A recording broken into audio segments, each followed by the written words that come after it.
ចារឿងនេះគឺផ្ទុះមែនទែនបងប្អូនក្នុងមួយរយៈនេះចាអត់ផុតទេប៉ុន្តែខ្ញុំចង់បញ្ជាក់មតិថាតើនេះជាកំហុសអ្នកគ្រូកំហុសឪពុកម្ដាយឬកំហុសសិស្ស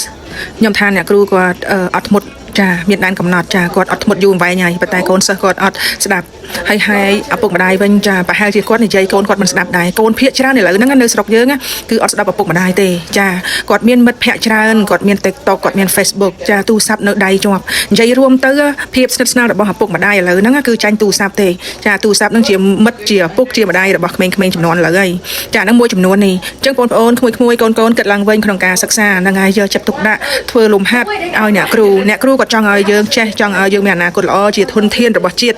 ប៉ុន្តែបងប្អូនបែរជាមិនធ្វើលំហាត់មិនធ្វើកិច្ចការផ្ទះឲ្យអ្នកគ្រូចាដូចខ្ញុំមានកូនដល់14នាក់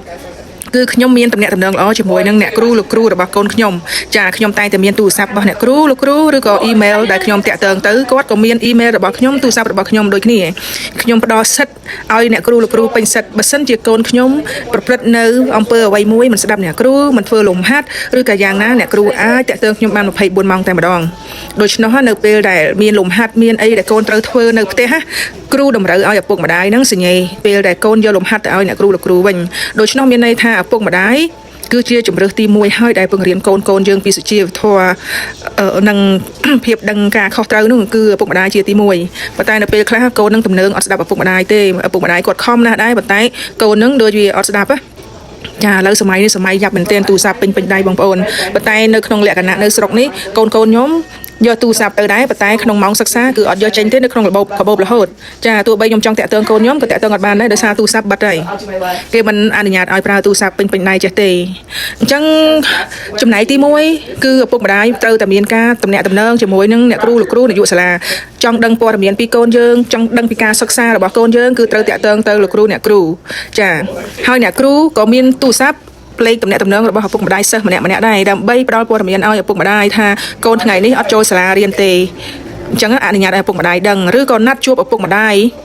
សិស្សណាដែលគាត់មិនបានរៀនសូត្រគាត់មានបន្ទុកមិនល្អគាត់អត់ធ្វើលំហាត់សូមណាត់ជួបឪពុកម្ដាយចាជាឯកជនដើម្បីនិយាយជាមួយនឹងម្ដាយឪពុកហើយនឹងសិស្សផ្ទាល់អានឹងជាដំណោះស្រាយទី1ដែលអាចកែខៃកូនក្មេងនឹងបានដោយការអនុញ្ញាតឲ្យឪពុកម្ដាយដឹងនៅនេះគេធ្វើអញ្ចឹងបងប្អូនគេថា teacher parent conference អញ្ចឹងណាអានឹងម៉ែគ្រូហើយនឹងម្ដាយត្រូវការជួបគ្នាក្នុងរយៈពេលជាមួយឆ្នាំជួប2ដងបងប្អូនហ្នឹងហើយគេអនុញ្ញាតឲ្យកូនឲ្យដឹងពីការរៀនសូត្ររបស់កូនយើងល្អឬមិនល្អបន្ទុកល្អជាប់ឬក៏មិនជាប់គេអនុញ្ញាតឲ្យយើងដឹងអញ្ចឹងទៅក្រសួងអប់រំនៅស្រុកយើងគួរតែពន្លឿនក្នុងការ